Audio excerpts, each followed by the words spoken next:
This is Art Television.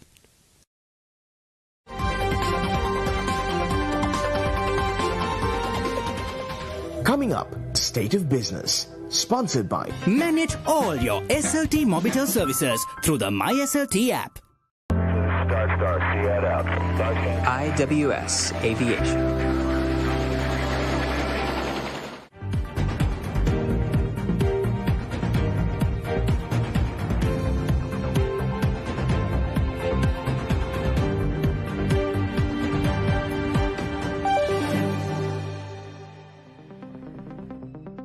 Good evening and welcome to the State of Business on Art Television. I am Chavika Samarasinghe. Let's have a look at the headlines. Legal environment drives many towards informal labor. Japan supports human resource development through grant. News in detail. Sri Lanka has over 40 laws that relate to employment, of which 15 are in regular use. These laws, largely viewed as being out of date, operate in an environment rife with complexity.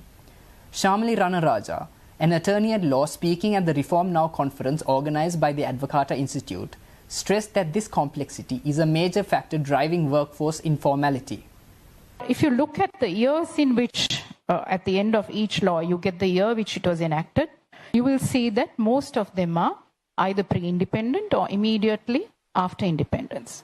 And legal amendments are very slow. And they have not been done in a cohesive way or in a pragmatic way, not aligned with development goals, not aligned with the needs of the country, not aligned with the new skills development that Ramani was speaking of, with such discouragement after many years of campaigning for this. And you can see that it's a piecemeal kind of labor law. So not only is it difficult to understand and to apply and to benefit from, it is also difficult to amend and bring to a point where it is actually useful to reset it for inclusive growth. Not everything is doom and gloom, but I must say the picture gets more complex if it were possible. Not only do we have labor laws and regulations which you must comply by, but you also have agreements with trade unions which also set employment standards. There are customary practices which also have to be taken into consideration. And then you have superior court decisions. We go by the British law system, where superior court decisions set precedents which must be followed by employers and employees. So you can see that the labor law system really creates a lot of work for lawyers, but really doesn't do much for employment growth or for employers and employees to understand and apply and also comply with labor law.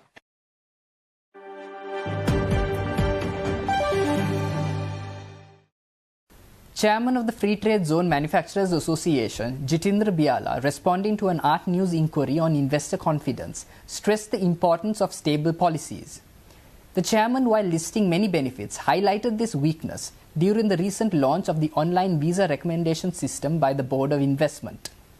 One of the very important factor in this is, which we feel is the energy cost. Now it has been realized where the Utility Commission and they are going for increase of the power for the country. I earnestly request to take in such a way that it should be competitive, so that product remain competitive. If product will not remain competitive, it will become the momentum which has been now come up, it will be shattered unnecessarily. So I request the government authorities to look into that matter. So energy cost increase should be as minimum as possible, so that investors can continue their operation without any difficulty.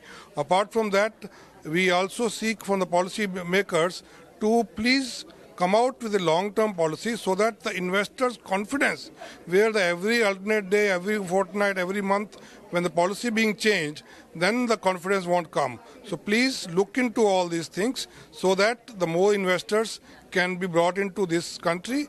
And also it is a right time where the government should review its policy, where the tax concessions for the investors, if can be granted, I am very confident that a lot of the investors will come into this country, because it's a beautiful country. We have good infrastructure, we have good medical facility, we have good education, we have good, our port is working very well. There are many plus points, but some of the policy decisions we are losing. So we seek free trade zone on behalf of investors, on behalf of Board of Investment companies. We seek from the new government, President, Prime Minister, all related officials, please come together so that we all can come out from this crisis.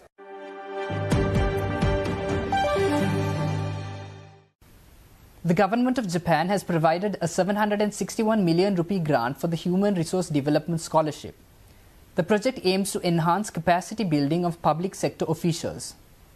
The 282 million Japanese yen grant will be extended to train young executive officers in the public sector at various universities in Japan and develop their skills in order to qualify them as future national leaders in their respective fields. Under the project, 17 public sector officials will be sent to pursue a 2-year master's degree or PhD from 2023 to 2025. These degrees will cover public policy, macroeconomics, public finance and investment management, industry development policy and investment promotion, and urban and regional development. The exchange of notes on this project was signed on the 8th of August 2022 between the Ambassador of Japan, Mizuguchi Hideki, and the Secretary to the Ministry of Finance, Economic Stabilization and National Policies, KMM Sirivardhana, at the Ministry. As a long-standing friend, Japan has placed great emphasis on assistance in human resource development via many capacity building and skills development programs in order to accelerate long-term sustainable economic development. Since its inception in 2010, the JDS project has supported 188 public sector officials in Sri Lanka. The fourth framework, started in 2022, will end in 2025. The selection process for the first batch under the fourth framework has already been completed, and selected officials are scheduled to commence their studies in September 2022. The government of Sri Lanka expects public officers who benefit under this program to contribute to the socio-economic development of the country in a productive manner with self-confidence, and also contribute to strengthen the existing bilateral relationship between the two countries.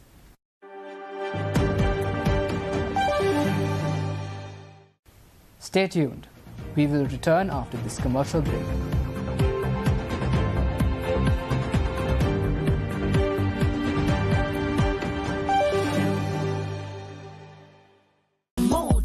You stay and use more.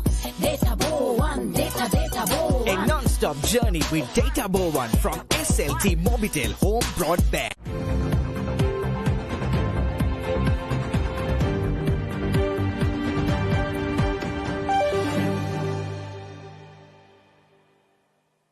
Welcome back. The government is renegotiating a $400 million road development loan with the Asian Development Bank, according to Cabinet spokesperson Minister Bandula Gunawardena. If the negotiations are successful, the loan will also be used to settle long overdue amounts to local contractors. The investment program will improve road accessibility in rural areas and increase rural involvement in economic and social development. The government does not plan to initiate any new projects through this loan. Meanwhile, Chairman and Managing Director of Sripali Contractors, Ruan De Silva, and member of several construction chambers, said that over 160 million rupees is owed by the government to local contractors and companies on various construction projects. He maintains that this has created uncertainty in the employment of professionals and workforce who have earned a living through the industry. Elsewhere, Dr. Rohan Fernando from the Ceylon Institute of Builders earlier said that after numerous requests, a supplementary estimate to the vote-on account was presented to Parliament seeking approval to spend an additional sum of 156 billion rupees. This sum was to go towards settling long outstanding payments for work completed by construction companies and others during the year 2019. However, the government was forced to withdraw the estimate over objections from the opposition. The construction industry, which was at a decade-long peak following the end of the war in 2009, contributed almost 7% to GDP. This has now declined to around 4%.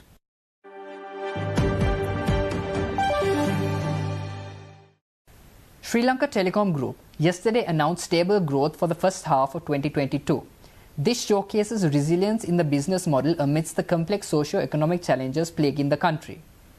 Revenue rose 6% to 52.9 billion rupees, with a 19.8% increase in profit before tax at 7.2 billion rupees against the same period last year.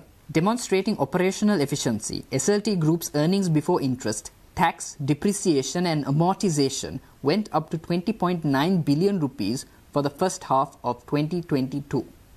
This records a growth of 7.8% compared to the corresponding period of the previous year. The earnings before interest, tax, depreciation and amortization margin stood at 39.7% for the period under review. Building on the success of the previous quarter, the SLT Group was able to maintain a positive momentum for Q2 2022, recording gains of 4% in operating profit when compared to the previous quarter. The group recorded a foreign exchange gain of 135 million rupees during the quarter due to prudent foreign exchange strategies. However, profit after tax declined 26.5% in Q2 compared to the previous quarter, mainly owing to the increase in income tax expenses during the period. The SLT Group continued its strategic plan implemented at the beginning of the year, consolidating its performance throughout Q2 as well. During the period from April to June, the group faced several business growth challenges. However, during the period from April to June, the group faced several business growth challenges, which include the economic crisis, import restrictions, and inflationary pressures. The operating cash flows of the group grew 23.5 billion rupees, up 21.2% year-on-year. The group recorded a favorable cash and cash equivalents position of 27 billion rupees as at the end of the reporting period. SLT Group's contribution to the government of Sri Lanka during the first half of 2022 amounted to 14 billion rupees in direct and indirect taxes, including levies and dividends. The holding company of the group, Sri Lanka Telecom plc, recorded an impressive 12.4% revenue growth for the first half of 2022 compared to the same period of the previous year. The earnings before interest, tax, depreciation and amortization for the company grew 11.8 billion rupees, up 10.2% year-on-year.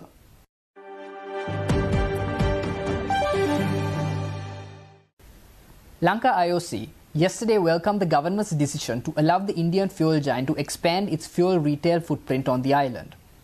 The Ministry of Power and Energy on Monday said that it has granted Lanka IOC with permission to open 50 new filling stations. Lanka IOC Managing Director Manoj Gupta has revealed to local media that Lanka IOC would be able to complete the expansion within 6 months once authorized approval is obtained and candidates and lands are selected. According to the Managing Director, the additional 50 filling stations will be spread across the country, whilst around 12 to 13 sites in the western province have already been identified. Lanka IOC will soon call for applications from interested parties. Lanka IOC will invest in tanks, distribution units and equipment. However, dealers are expected to be responsible for land, infrastructure and other costs, with land either being owned or leased by the applicant. Last week, Lanka IOC reported that most brokers described stunning interim results for the first quarter. Revenue rose 196% to 50 billion rupees. Gross profit grew from 860 million rupees to 15.5 billion rupees, and tax after profit amounted to 9.9 billion rupees compared to 273 million rupees a year ago. Lanka IOC revenue for fiscal year 2022 was 90 billion rupees from 66.7 billion rupees in the previous year, whilst profit after tax was 4.8 billion rupees as against 882.6 million rupees in the previous year. First Capital, in a recent report, said that potential acquisition of more sheds may provide nearly 25% upside in the top line. The total fuel market share for Lanka IOC is also expected to increase by another 5 to 6% by the end of fiscal year 2023, from 20% in fiscal year 2021.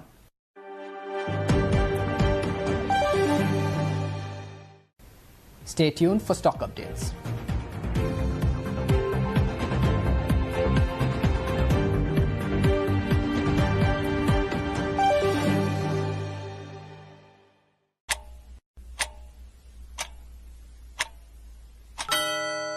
Manage all your SLT Mobitel services through the MySLT app.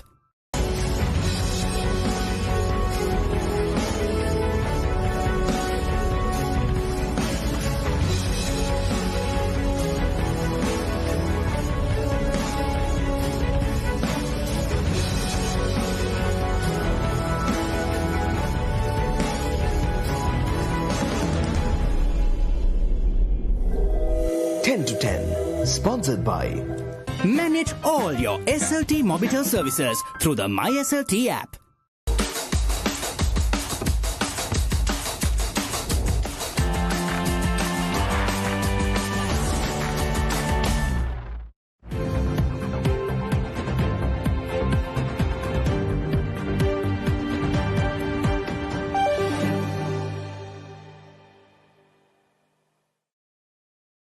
Trading at the Colombo Stock Exchange ended on positive notes today.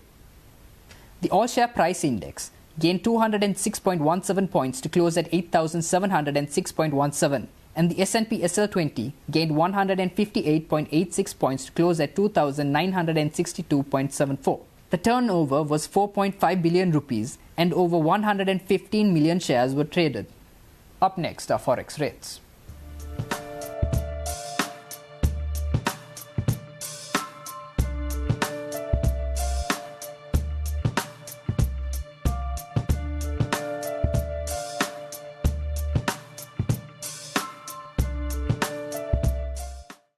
That's all our news for today. Take care and good night.